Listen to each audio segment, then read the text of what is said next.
Haitian President Jovenel Moise was assassinated overnight amid an ongoing constitutional crisis in Haiti that erupted earlier this year over a disputed election. Haitian President Jovenel Moise is dead after armed intruders broke into his home overnight. According to an official, the Haitian Prime Minister, the nation's leader, was fatally shot. His wife was also injured in the attack. NBC News has not confirmed the report.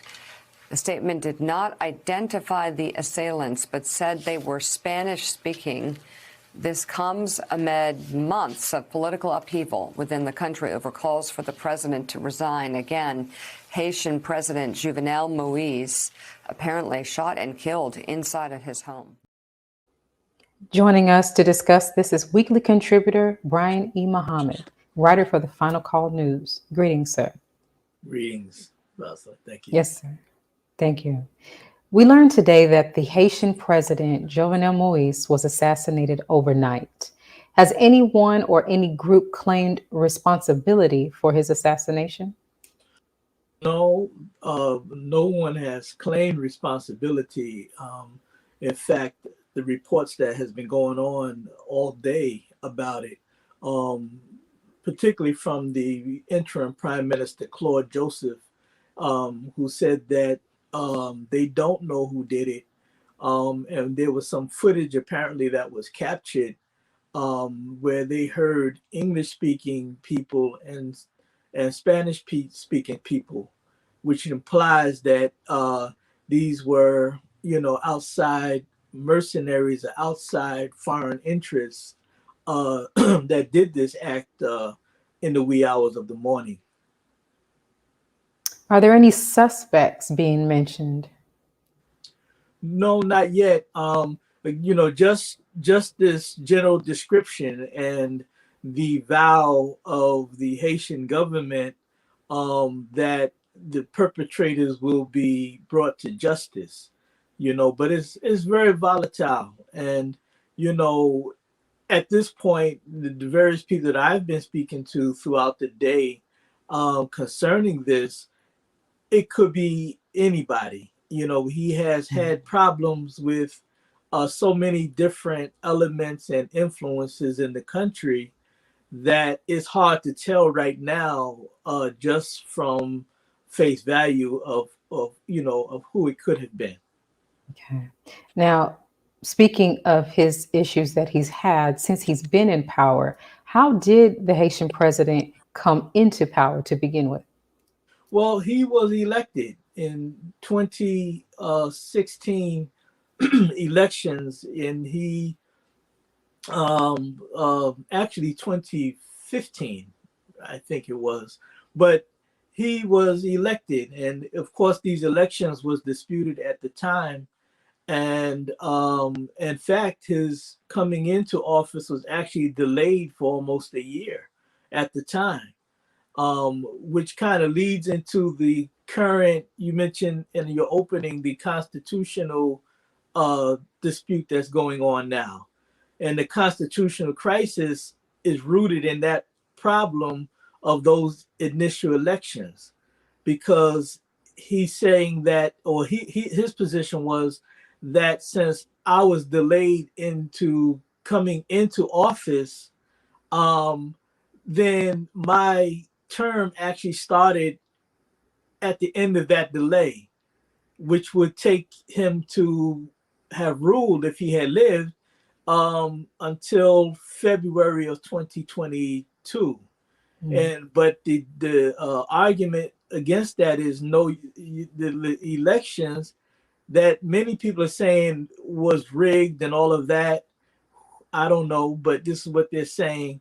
And if it was rigged, they're saying that you actually came to power at a time where your rule would have ended in February of this year. And that's where that constitutional crisis situation came into play that you mentioned. So what role has the United States and the United Nations played in the current crisis in Haiti?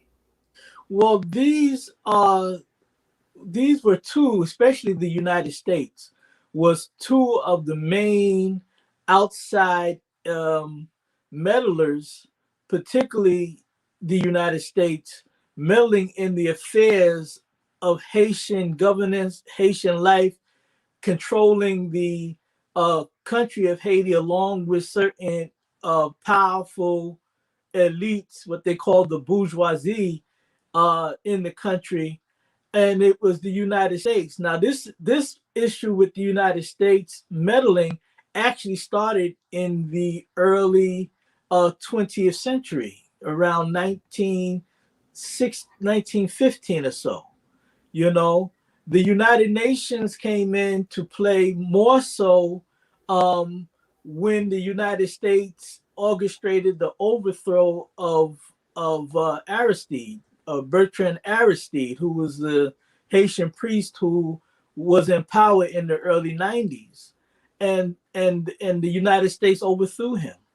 And it was in that crisis that the United Nations uh, came in and became like a security force for peace, so-called peace, so-called, when you're dealing with Mm. the United Nations, even so-called Right. peace in the country.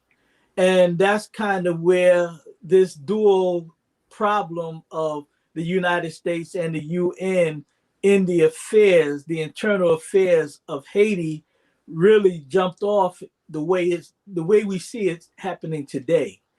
And so, yeah, they have a lot to answer for, you Mm. know. And I just want to say this about the United Nations. They actually left the country recently, you know. So they're not on the ground there now, in the way that they were. And people are calling for them to come back. There are elements calling for them to come back because of this assassination. Mm. But in Haiti, you got to be careful of who's doing the asking and why. Right. Now, how has the Biden administration responded to the Haitian crisis? Well, you know, the if you want to look at it from the standpoint of the United States government, in the last administration, you had a president who kind of was hands off in terms of the world stage. I mean, Trump, he really didn't want to be bogged down with this problem and that problem around the world, and he had this thing that he called America First, meaning I look out for me, you all handle your problems. Hmm. And then of course, you know, he was famous for calling Haiti and African nations and other Caribbean nations as Yeah. whole countries. And, you know, so Biden administration took a different take. They made a commitment that they will be more engaged in Haiti. But what does that mean? Right. For America, that means, you know, the last guy, he's still an imperialist, but he didn't want to, you know, it's like somebody who has a lot of responsibility, but they don't really want to be hands on about it. Hmm. That's the only difference between Biden and Trump. The Trump administration is going to be is committed to be hands on with their imperialism, but it's the same thing for the Haitian people. So, you know, it's the same thing. So, but he did today. His response, you know, that it was a terrible situation, and you know, and it's still yet to come out what his position is going to be, because he didn't really get any kind of reports yet on the assassination when they were asking him in the media. That may have happened by now, you know, at this hour of the day. But yeah, yeah. Okay. Now, a few moments ago, you mentioned how the U.S. and the UN have had their hand in Haiti for many, many years. Has the U.S. and or the UN been controlling the secession of Haitian regimes since the United States coup against Haitian former president, um, and I'm going to pronounce this, John Bertrand Aristide? Aristide, Aristide. Aristide. Thank Yeah, you. yeah. They To answer your question, they have always, I'm gonna separate the UN for a minute, but the United States has always meddled in every single administration that was in power. Every president that came to power, you know. Um, and many of them were puppet regimes. Many of them were in the hands of America. So these were not necessarily good people. Um, it wasn't since Aristide, you know, Aristide was probably more independent of these outside interests like the United States. Okay. But the rest of them, in some way, were controlled and certainly very much influenced by the United States and looking out for the status quo, which is the power elite that controls the money there. You got a whole group of power elite, a small oligarchy of people that control the economics in Haiti. The United States backs that. The United States backed people like this current president. Now, again, why he was assassinated and whether or not, because there's no honor among thieves. Trust me, there's no honor among thieves. So maybe he messed up with his benefactors, which was the United States and these other outside interests.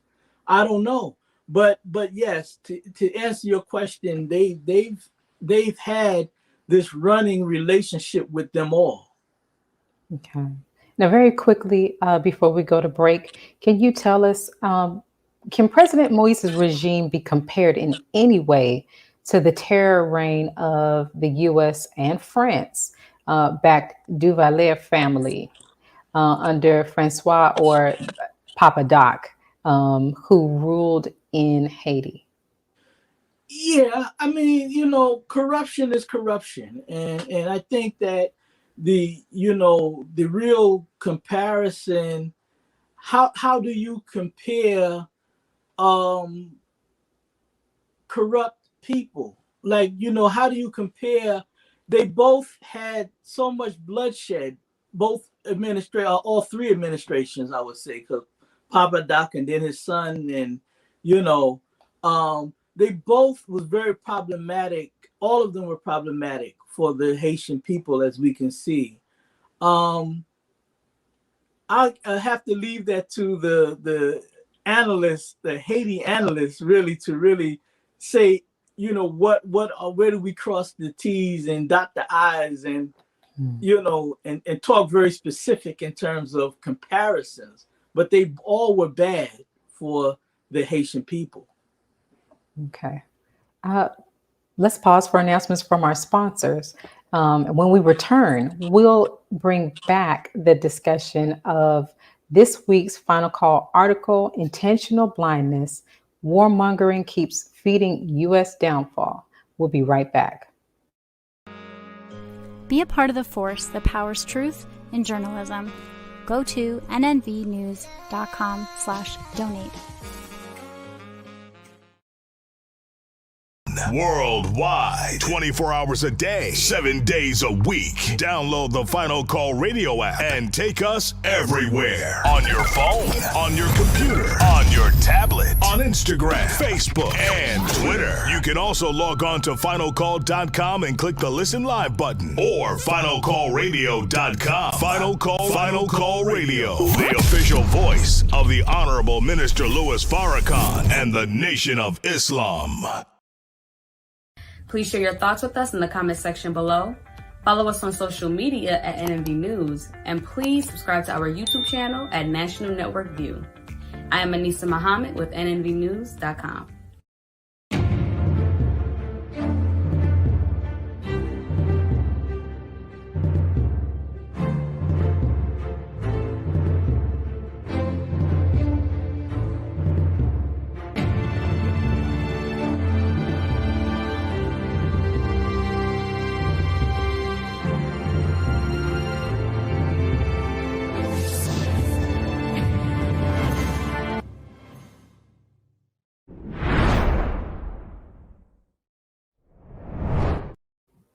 At this time, when the nations will have to face the consequences of their deeds, the Final Call News reminds us that it is America's intentional blindness and warmongering that keeps feeding the U.S.'s downfall. We're back with Brother Brian with more on this. Greetings, sir. This part is a good conversation. Get a chance to talk about the prophetic where America is in scripture and all of these problems in the world. But let me let you get to your question. I'm ready. All right. Well, you and the Final Call news editor, Nabab Mohammed's article, Intentional Blindness, Warmongering Keeps Feeding U.S.'s Downfall, provides a wealth of information about the many conflict hotspots around the world. With all of these situations going on, which do you feel is the most imminently dangerous situation? Yeah, you know, the great reggae singer Bob Marley sang a song, "So Much Trouble in the World," Hmm. and I think that they all lend to the end of this world as we know it. I think certain hotspots are more dangerous than others. I think what's happening, this back and forth tug of war between the U.S. and Iran, is a problem, because it has the potential to draw the nations of the earth into war, which leads to a war that the Most Honorable Elijah Muhammad and the Honorable Mr. Louis Farrakhan have constantly warned about from the scriptures, called the War of Armageddon, where all of these nations will be engrossed in this battle. So I think Iran is a serious issue, not because Iran is an issue, but the West response to it, and this back and forth. Israel, definitely. Israel, because Israel is the instigator in all of this. It's Israel in that region, the Zionist state of Israel, they're the ones who is pushing for the nations of the earth to get into a hot war with Iran, and then their issue with the Palestinians that go unsolved, and the fact that you know that also has a potential to draw the nations of the earth in. And so those between those two areas, I think, if somebody was to ask me, as you did, what do I think is the worst? I think that those are the worst around the globe. Hmm. Yeah. Yeah. Your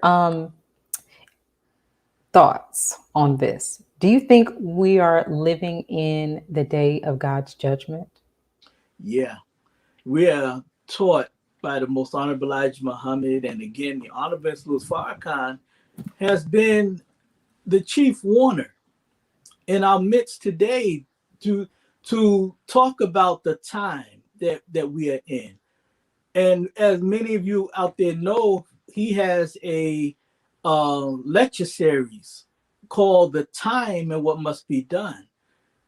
To be successful in anything, you have to know what time. It has to be something that is on time, and you got to know what time it is. And so, yes, we're living in a time of judgment. We're living at a time of a change of worlds, an old world going out and a new world coming in. And it's the turmoil in that friction of an old world going out, where it, even though they know their end was coming, they're responding like, we're just not going to go out like that. So Mhm. you got this turmoil, and it looks like they want to fight God himself. But yes, we're living in a time of what we call divine judgment. Mhm. As your Final Call news article states, at some point, the proverbial pot cooking, unjust U.S. foreign policy, and meddling in other nations must boil over. How will America fare as tension and conflict rise, simmer, subside, and then rise again? Well, they will lose friendship. Right now, there is dissatisfaction in all the quarters of the world against America because of what America has done.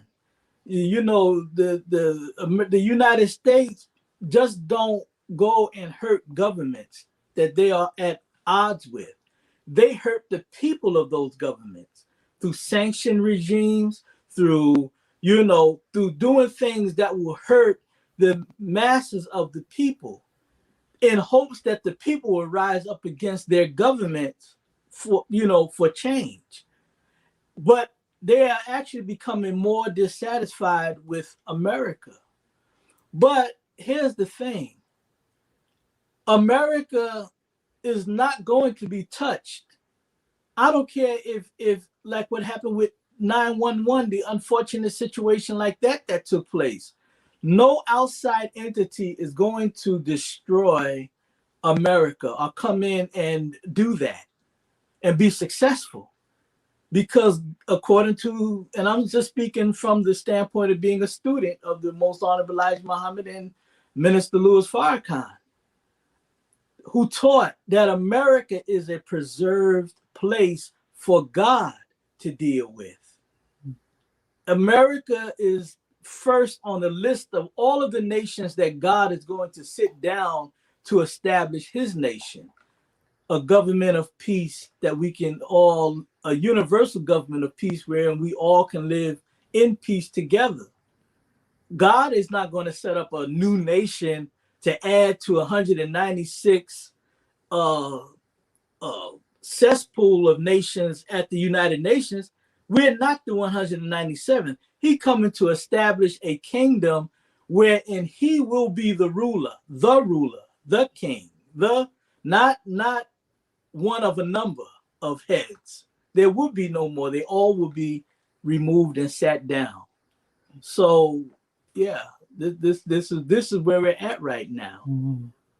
And President Joe Biden pledged to pull out of Afghanistan by September 11th, the anniversary of the 2001 attack on the World Trade Center in New York. How long has the U.S. been in Afghanistan, and what does this mean for America's role in that place in the region? Well, they've been there since 2001. And really give and take before that, because they were there backing what you call the Mujahideen fighters who were opposing the annexation of that land and the occupation of that land by the then Soviet Union. And of course, we know that the Mujahideen became Al-Qaeda. The leader of that, bin Laden, Osama bin Laden, was trained and financed by America at that time against the Soviets. And so if you want to hold someone responsible for these people, blame America. That was something made by America. Then they went back in after the Twin Towers went down on September 11th in 2001, I think it was, yeah. And they went into Afghanistan then, and they've been there ever since. This is the U.S. longest running war. So, but they, like, nobody has ever won a war in that area. That's historical fact. And America, the question that they're asking the military people now, did America accomplish what they went in to accomplish? In other words, did you win or did you lose? And the military people who've been answering this question is stuttering. If you won, you know you won. If you lost but can't admit that you lost, then you stuttering. And that's what they're doing. Now, will America's role be? That's an interesting question. Because the real reason why they went in was not going after terrorism. The real reason why they went in was because they wanted access to the oil that land have up there. And they needed access to the Black Sea. And so the oil pipelines, who control the oil pipelines to the sea is who is king. And that's what that fight has been over all that time. That was the situation when the Soviet Union, now the Russians, when they were there, that's what all that's about. They had nothing to do with no terrorism. It had everything to do with oil. And so again, what will happen, because I'm sure they're not taking their eyes off of their prize. Right. But militarily, they cannot afford to stay there. America has lost a lot of blood and treasure in Afghanistan. And I would answer the question that the military leaders are stuttering over.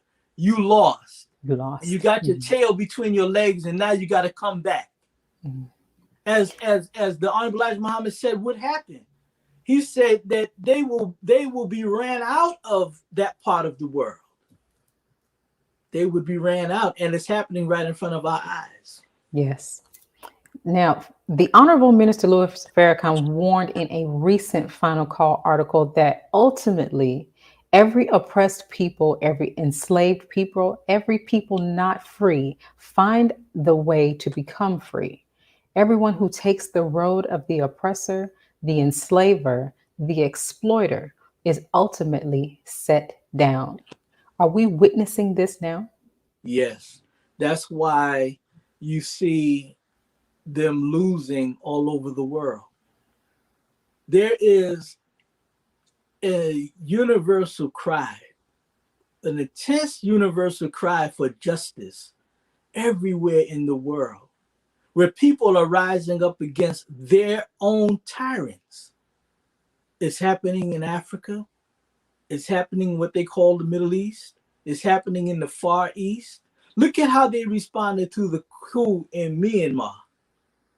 Now where the military was successful in controlling and containing the people for many, many years when they rose up before. This last time that the military rose up, there were elements of the people that's beating the military back. I mean, they're responding in ways that they didn't respond before. Look at what happened after the killing of George Floyd. Yes. Look at the backlash against the security apparatus of this country called the police. This is a new day for the black man, and the black woman. This new generation is a generation that has no fear of the oppressor. Well, why is that? Because they're not experienced fighters in liberation. They didn't live in the 60s. That was their grandfather's time. That was, but now there's something in their heart. I believe that it is God himself is now in the heart of the people and is moving against his enemies. They're responding this way. So to answer your question, that's what we're looking at. Yes, sir. They're slipping. They cannot do it the way they used to do it. It just will not happen.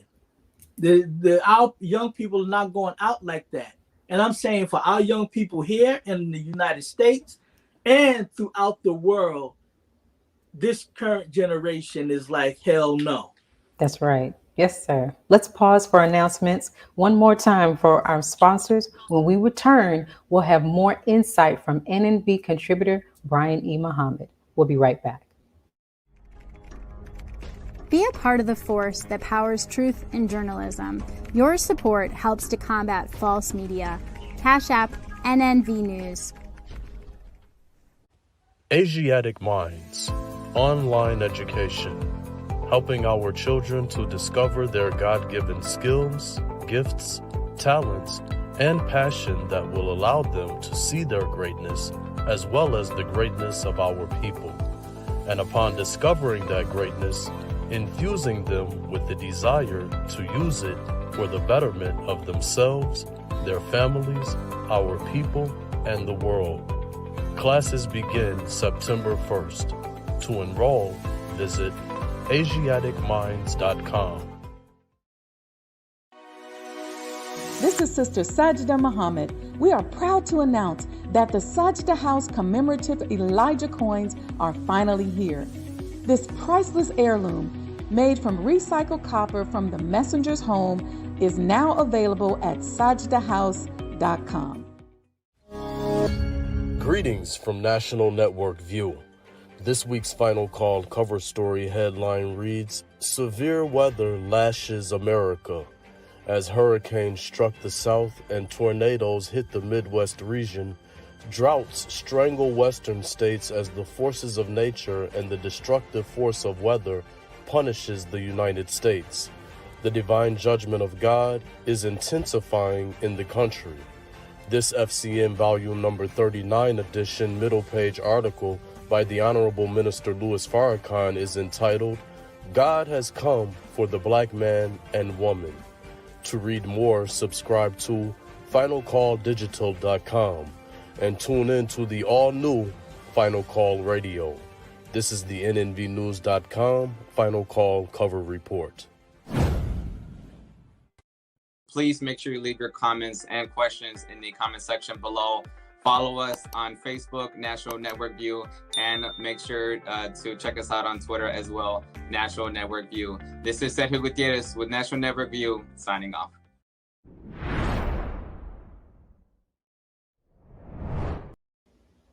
Thank you for returning to us and staying with us through this segment. We have Brother Brian back to give us more insight on the global view. After excessive Israeli airstrikes in May killed nearly 300 Palestinians in the recent bombardment, will the U.S. finally restrict its military funding to Israel? That would be good news, but no, they won't. And in fact, the after this last skirmish in May, where over 300, or nearly rather 300 people, Palestinian men, women, and children died, and much property damage was done to Palestinian areas like Gaza and the West Bank. The United States turned around and offered or approved a arms sale to the tune of 200 and I had it in front of me. It was 200 and something $million. Now they already get $4 billion a year, as we know, of our taxpayer money.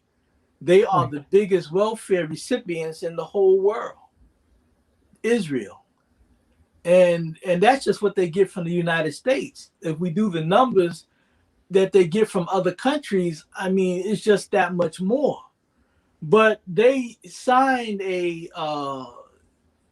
I'm looking for the figure because I want people to know what their government is doing.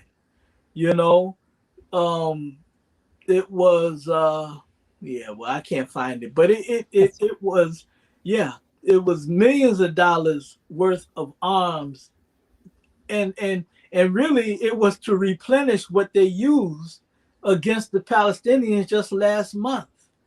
But why would you do that? And even though it has not been put through Congress yet, analysts are saying that there's no reason why they believe that the Congress people will say no to the Biden administration of making this arms sales to Israel. It's crazy. It's crazy. So no, they're not going to stop. They can't stop. Is America the leading arms dealer globally? Yeah. In fact, they found that America had increased its sales in arms. I'm talking about these big ticket military arms sales around the world by 37%. I mean, that's a lot. That's a lot. And and I just want to maybe just read this right quick. It's a small piece to really give a picture. And this came from the Stockholm International Peace Research Center, which is an institute which keeps up with these numbers of global arms sales around the world. It said numbers from April revealed America supplied major arms to 96 nations, far more than any other supplier. Nearly half, nearly 50%. It was 47%, but that's nearly half of arms sales of all went to the Middle East. Saudi Arabia accounted for 24% of total U.S. arms exports. See, and why is that important for us to know? Because they are buying these arms, but they're not aiming these arms at the biggest arms. Really, the biggest arms problem is the state of Israel. If you notice, Israel is the only country in that region that has nuclear weapons. Yes. See, they want to say Iran, but Iran is not really in what you call the Middle East. It's more Asia, what they call, but the point is, Israel has nuclear weapons.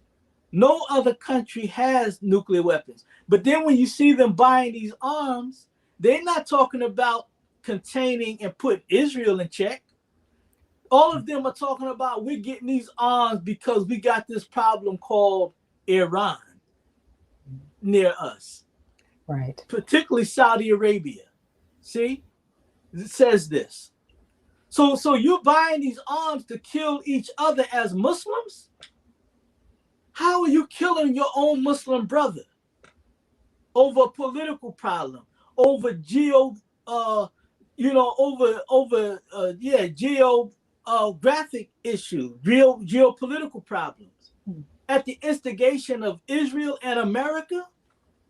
And America has, I don't care what America says about bringing some of these deals down, scaling back. Yes. They have to sell these arms because this is where they make a lot of money. It's about the money for America. So they're not interested in peace. Mm-hmm. They make money when it comes to war. Right. So, Brother Brian, speaking of Iran, Iran has been suffering under the U.S. Sanctions. Mm-hmm. Have the so-called moderates lost faith in the Islamic Republic?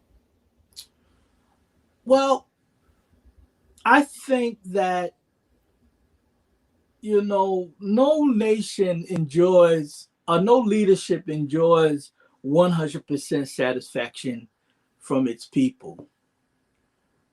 The Iranian people, they want peace, and they want to live their lives, without the threat that they were under. This is politics. Whether or not it's the more moderate thinking ones, and really a lot of times in that part of the world, when they say moderate versus those who aren't, the moderate ones have more of a taste to appease their enemies, like the United States. They have more of a propensity to play ball with the European Union and others who may not do things for the best interest of the Iranian people. So I'm not taking sides, don't get me wrong. All I'm saying is that when you say moderate, we got to look at what are the politics involved in the moderate versus the others. I don't know if the Iranian people have lost taste or not. I think the people have always been consistent. I just want to live, right, raise my family in a sane environment, Right. Yeah. Now, Brother Brian, very quickly before we close out for today, you mentioned the Most Honorable Elijah Muhammad and some of the teachings earlier in our segment. The Honorable Elijah Muhammad said America is number one on God's list to be destroyed. How is this to come about? It's coming about. It's happening right before our eyes. In the Holy Quran, Allah talks about the disbelievers and the hypocrites and all of that. And when you look at these people who qualify for that, and if you qualify to be destroyed by God as America has so much did to themselves, you have to look at, did God do this to them? Or did they do this to themselves? So the Holy Quran says, we wrong them not. but they wrong their own souls. There's a natural that you reap what you sow. Justice is that. What goes around comes around. See? So if you are recalcitrant, and every nation, like any individual, as we mentioned earlier in the words of the Omniscient Louis Farrakhan, see, every individual, every nation's success in life is truly dependent, and its longevity, nation's longevity, is dependent on how they relate to the will of God. So if you are a tyrant, you cannot live in a day when there will be no injustice. You cannot live in a day where there will be universal peace and you're a warmonger.